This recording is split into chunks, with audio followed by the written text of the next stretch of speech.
University మంచి భవిష్యత్తు కోసం తెలుగు విద్యార్థులు ఇష్టపడే యూనివర్సిటీ. కాల్ 9059052378 9059052379.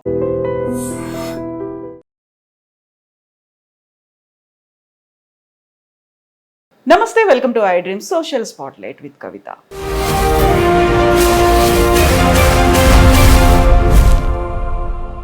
ఇప్పుడు కశ్మీర్ ఇష్యూలో అందరూ రెస్పాండ్ అవుతున్నారు, పార్టీలకు అతీతంగా, మతాలకు అతీతంగా అందరూ దేశభక్తి 100%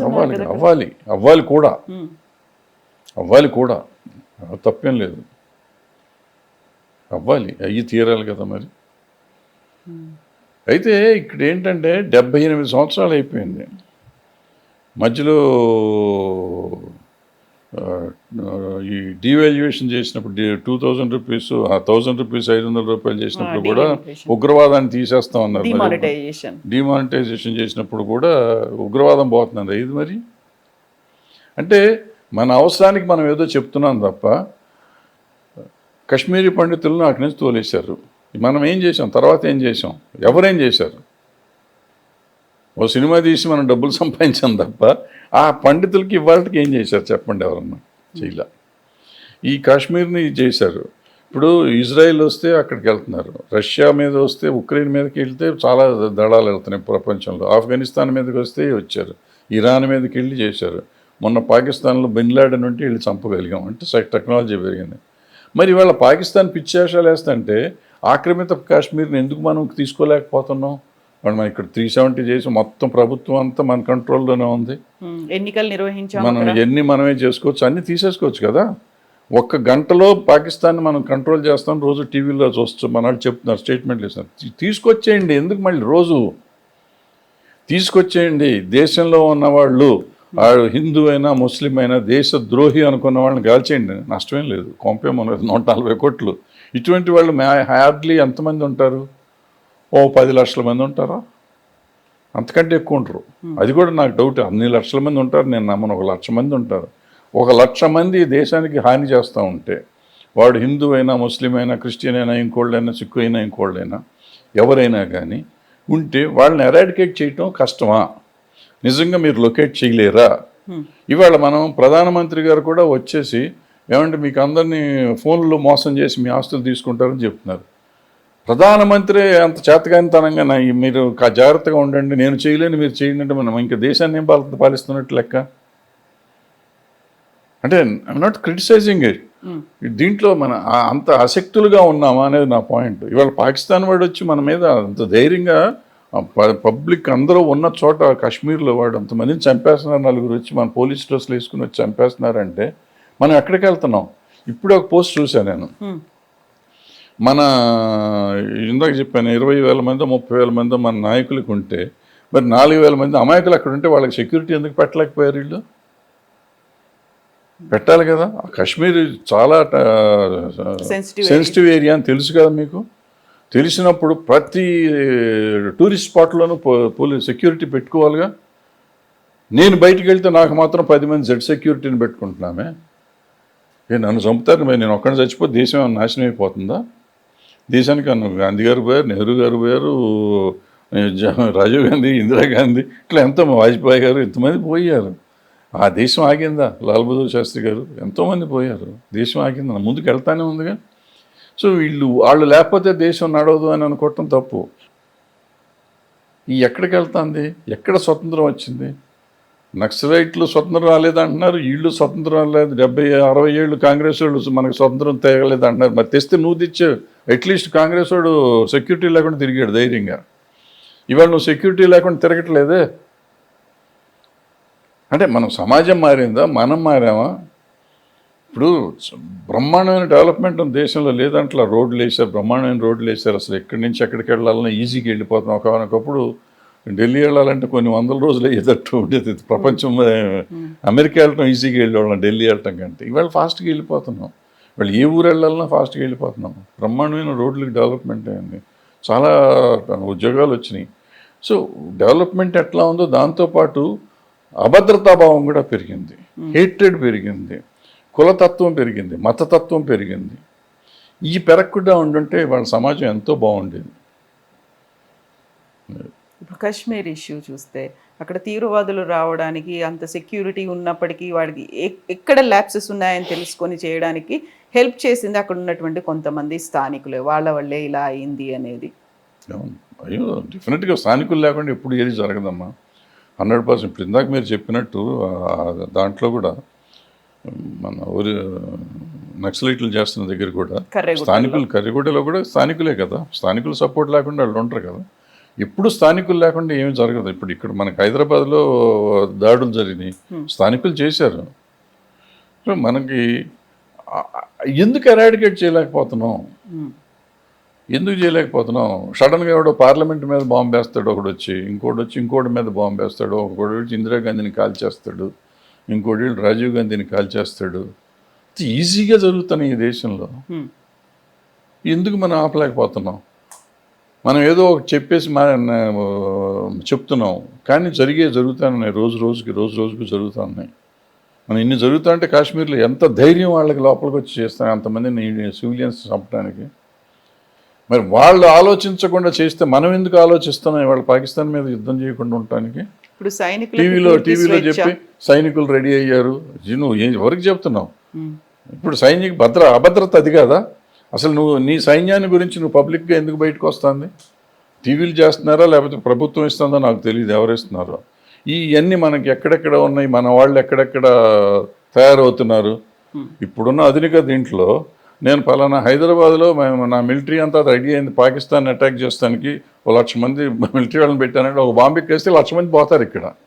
నువ్వు అది టీవీలో చూపిస్తా అంటే నువ్వేంటి నీ చేయిస్తున్న భద్రత ఏంటి? ఇంకా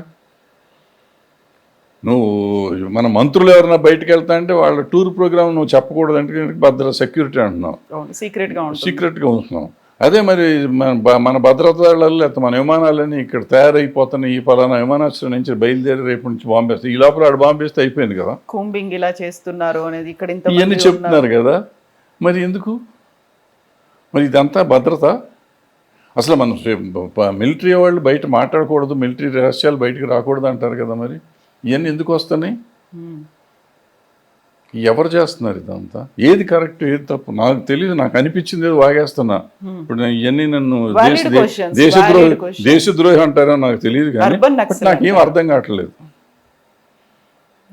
నాకైతే అర్థం కావట్లేదు ఎందుకు జరుగుతుంది ఈ దేశంలో ఇట్లా జరుగుతుంది. నేను అందుకే అసలు మొత్తం పేపర్లు చదవటం మానేసి, టీవీలు చూడటం మానేసి, నాకు ఎందుకు వచ్చింది అందుకే ఇంటర్వ్యూలు కూడా ఇవ్వటం మానేసి, నాకు ఎందుకు వచ్చిన గొడవ ఇదంతా. ఇప్పుడు సైన్యానికి పూర్తి స్వేచ్ఛ ఇచ్చాము, సైన్యం can take any decision any time అనేటువంటి ఒక నిర్ణయం అనేది క్యాబినెట్ కూడా తీసుకుంది. ఇప్పుడు సైన్యం ఏ స్టెప్ వేస్తుంది? చాలా వరకు అయితే మీరు చెప్పినట్టుగా ఇప్పుడు మీడియాలో కూర్చోనో లేకుంటే సోషల్ మీడియాలో మాట్లాడుతున్న వాళ్ళు సర్జికల్ స్ట్రైక్ చేసేయాలి, లేకపోతే యుద్ధానికి మేము కూడా సిద్ధం, రిటైర్డ్ ఆర్మీ మేజర్లు కూడా వాళ్ళు కూడా వచ్చి మాట్లాడుతున్నటువంటి పరిస్థితి. ఇప్పుడు అయితే అక్కడ సింధు జలాల్ని కంట్రోల్ చేశారు, వెళ్ళనివ్వకుండా చేశారు. సో ఫోకస్ అంతా కూడా పాకిస్తాన్ చేసినటువంటి ఈ దురాగతానికి ఒక రిటాలియేట్ చేయాలి అనేది ఉంది. బట్ దీని తర్వాత జరగాల్సింది ఏమంటారు? ఆల్రెడీ అక్కడ 370 ఆర్టికల్ని రద్దు చేశారు, ఎలక్షన్స్ జరిగాయి, ఒక ప్రభుత్వం, ప్రజలు ఎన్నుకున్నటువంటి ప్రభుత్వం అనేది అక్కడికి వచ్చింది. కాకపోతే వీళ్ళు చేస్తున్నటువంటి టెర్రరిస్ట్ చేసినటువంటి దారుణాలు, కశ్మీర్ అనగానే మీకు ఏం గుర్తొచ్చేది గతంలో, ఆ తర్వాత ఇప్పుడు? కశ్మీర్ అంటే కశ్మీర్కి కలిగి హిందీ సినిమాలు అన్నీ గుర్తొచ్చాయి నాకు. అన్ని హిందీ సినిమాల్లోనే అక్కడే పాటలు ఉండే, షమీ కపూర్ గారి పాటలు, దేవానంద్ గారి పాటలు అక్కడే చూస్తూ ఉంటారు. అయ్యే గుర్తుండే మాకు. అద్భుతంగా ఉంటుంది లొకేషన్, ఫారిన్ కంట్రీ లాగా, మంచు, పడవలు అయ్యే సరిపోయాయి మాకు. మీరు షూటింగ్ పెట్టుకోవాలనుకున్నా? నేను వెళ్ళా, ఇప్పుడు వెళ్ళా కశ్మీర్ చూడలేను. నేను అప్పట్లో లేదు, కశ్మీర్ ఇప్పటిదాకా చూడలేదు. నేను చూడలేదు. ఎందుకు చూడలేదు? చూడలేదు అంతే. చూడలేదు. చాలా అందంగా ఉంటుంది చిత్రీకరణ కావచ్చు, అక్కడ ఉన్నటువంటి లొకేషన్స్ ఇవన్నీ బాగుంటాయి, చాలా బాగుంటాయి అన్నారు. విన్నాను కానీ నేను వెళ్ళలేదు. వెళ్ళాలి అనిపించిందా ఎప్పుడన్నా? చాలాసార్లు అనిపించింది, 2-3 సార్లు టికెట్లు కూడా కొన్నాను కానీ వెళ్ళా, టైం లేక ఏదో ప్రాబ్లం వచ్చి మానే. సో ఇప్పుడు పీస్ అనేది అక్కడ నెలకొన్న తర్వాత, ఎక్కడికక్కడ అంతా సెట్ అయిపోయింది, బాగుంది అనుకున్న తర్వాత ఆలోచన మళ్ళీ ఉంటుందా మీకు? ఏం అప్పటిదాకా బతికుంటే చూద్దాం. అప్పటిదాకా అంటే ఎంతకాలం అనుకుంటున్నారు మీరు? ఏమోనమ్మా, ఇప్పుడు 76 ఏళ్ళు వచ్చినాయి నాకు. దగ్గర 20 ఏళ్ల నుంచి నీకు అక్కడ లేదు కదా, శాంతి భద్రతలు లేవు కదా. 20 ఏళ్ల కింద వరకు సినిమాలన్నీ అక్కడ తీసేవాడు, శుభ్రంగా ఉంది కదా, చాలా ప్రశాంతమైన దేశం కదా అది. చాలా దరిద్రంగా తయారైపోయింది కదా. మరి అది ఆ కారణం ఎవరన్నా రాజకీయ నాయకులే. నాకు తెలియదు, దాన్ని మనం మొక్కమాట పడాల్సిన అవసరం లేదు. ఏ పార్టీ వాళ్ళన్నా కానివ్వండి, రాజకీయ నాయకులు చేసిన అరాచకం ఇదంతా. ఆ పార్టీలోనూ ఈ పార్టీలో అన్ని పార్టీల్లోనూ ఎవరో దేశద్రోహులు ఉన్నారు. ఎవరున్నారు, ఎక్కడున్నారు, ఏ పార్టీ నాకు తెలియదు. కానీ లేకపోతే ఎందుకు వస్తారు ధైర్యం, అంత ధైర్యం ఎట్ట చేస్తారు లోపలికి వస్తాను? సెక్యూరిటీ ల్యాబ్సెస్ అంటారా వీళ్ళు? వాళ్ళు ఇంత టెక్నాలజీ వచ్చినాక వీళ్ళని ఎందుకు మనం చేయలేకపోతున్నాం? మనం ఏదో ఒకసారి సర్జికల్ స్ట్రైక్ చేసాం, చంపేసాం, పొడిచేసాం అంటారు మనం. మరి ఇది ఎందుకు చేయట్లేదు అంటే, నేను అది చేశారు కదా దాన్ని తిడుతున్నాం అని కాదు. నేనంటాను, మనకి ఇంత ఉన్నప్పుడు అసలు మన దేశంలో ఈ 2-3 చట్టాలు ఏంటి, హిందువులా, ముస్లింలా, ఇంకోలా ఎందుకంటే ఒకలా ఉండాలి కదా. భారతదేశంలో ఉన్న వాళ్ళందరికీ ఒకటేలా ఉండాలి కదా. నాకు నీకు అసమానతను ఎందుకు సృష్టిస్తున్నావు నువ్వు? ఎందుకు ఒక చట్టం చేయలేకపోతున్నారు? ఇప్పుడు ఇన్ని చట్టాలు చేశారు ఈ గవర్నమెంట్ వచ్చినాక, అది కూడా చేసేసి ఉండొచ్చు కదా. చేసేసి అప్పుడు ఏంటో తెలుసుకుంటే తెలిసే అనేటువంటి వ్యతిరేక వాదనలు నిరసనలు కూడా ఉన్నాయి కదా. వ్యతిరేక వాదనలు నిరసనలు కూడా ఉన్నాయి కదా. నిరసన దేనికైనా ఉంటుంది కదమ్మా. ఇప్పుడు నేను మీరు చెప్పిన 3000 మంది దానికి నా నిరసన ప్రదర్శన ఆపుతారు ఎవరన్నా? నేను నా నిరసన ప్రదర్శిస్తున్నానమ్మా. 3000 మంది మీద కూంబింగ్ ఆపమనండి. నిరసన ప్రదర్శిస్తే నువ్వు ఆపుతావు అంటే నేను నిరసన చాలా వాటికి ప్రదర్శిస్తాను. ప్రదర్శించిన వాటిదన్నా ఆపుతారా మీరు? మీరు ఆపట్లా. మీరు చేసేది మీరు చేస్తున్నప్పుడు ఇది కూడా మీరు చెప్తున్నారుగా చేసేయండి అంటున్నా నేను భారత పౌరుడికి నాకు హక్కు ఉంది కదా మాట్లాడటానికి. ఇది తప్పులేదు కదా. ఇది ఇప్పుడు చేసేయచ్చు కదా. చేసేస్తే నష్టం ఏంటి? నిన్న ఫారూక్ అబ్దుల్లా గారు పార్లమెంట్లో మాట్లాడితే నేను భారతీయుడిని, భారతదేశం నాది అని చెప్తున్నాడు ఆయన. నేనంటే ప్రతి ముస్లిం అదే చెప్పాలి, చెప్తాడు కూడా. మెజారిటీ నేను అనుకుంటున్నా. కొంతమంది ఉండొచ్చు, కొంతమందికి ఉండొచ్చు. వాళ్ళు ఎవరో కూడా నీకు తెలుసు కదా, నువ్వు ఎందుకు చేయలేకపోతున్నావు? ఏ ప్రభుత్వం ఇవాళ వీళ్ళే కాదు, వీళ్ళు ఈ దేశద్రోహం చేస్తున్న కొంతమంది ఎవరైతే ఉన్నారో అన్ని పార్టీల్లో ఉన్నాడు, హిందువులు కానీ ముస్లింలు కానీ, వీళ్ళు దేశద్రోహులని నీకు అందరికీ తెలుసు. తెలిసిన వాళ్ళని ఎలక్ట్ చేసుకుంటున్నాం మనం. వాళ్ళే మన రిప్రజెంటేటివ్స్ అవుతున్నారు పార్లమెంట్లోనూ, అసెంబ్లీలోనూ. వాళ్ళ వెనకాలే మనం తిరుగుతున్నాం. వాళ్ళ ఓట్ల కోసం మనం తిరుగుతున్నాం. వాళ్ళని ఎందుకు లోపల ఇట్లా? ఎవరికి ఇది లేదు, ధైర్యం లేదు. వాళ్ళని వాడుకోవాలి మనం. మనకి ఎంతకాలం పవర్ మాంగింగ్ పాలిటిక్స్ జరుగుతాయో ఈ దేశంలో ఇటువంటివి జరుగుతూనే ఉంటాయి. సో మనకి యాక్చువల్గా చెప్పాలంటే సామాన్యుడికి పెద్దగా తేడా ఏమి రాదు. ఏది ఎట్లా కాశ్మీర్ ఏమైనా తేడా రాదు, హైదరాబాద్ ఏమైనా తేడా రాదు. ఆ రోజు కొంచెం బాధపడతాం, అయ్యో పాపం పక్కనోడికి ఇట్లా జరిగిందని. మర్నాడు మనకు ఉండే తలకాయ నొప్పులు మనకు ఉన్నాయి. ఇంకొన్ని గురించి ఆలోచించే టైం కూడా మనకు లేదు, ఎవరికీ లేదు. వాడు అంత దారుణమైన పరిస్థితిలో మనం ఉన్నాం. ఇవాళ మనం షైనింగ్ అనుకుంటున్నాం. 2 లక్షలు వచ్చేవాడికి కూడా వాడు పక్కింటి గురించి ఆలోచించాడు, ఇంటి పెళ్ళాం పిల్లల గురించి ఆలోచిస్తానికి కూడా వాడికి టైం లేదు. నెలకు 2 లక్షలు వస్తే ₹1 కోటి వచ్చేవాడు కూడా ఆలోచించుకునే పరిస్థితులు లేడు. అంటే ఆ పరిస్థితికి మనం వెళ్ళిపోయాం. ఇంతకుముందు రూపాయి వచ్చేవాడు కూడా ఆలోచించుకునేవాడు మొత్తం మనం ఏంటి, మన పిల్లలు ఏంటి అని. ఇవాళ ఎన్ని కోటి వచ్చినా కానీ వాడు ఆలోచిస్తానికి అవకాశం లేకుండా. సో ఇలా మార్పు జరిగిపోయింది. మార్పుల్లో ఇది ఒక మార్పు అంతే. Thank you so much Bharadwaj గారు. Best wishes to you. Thank you.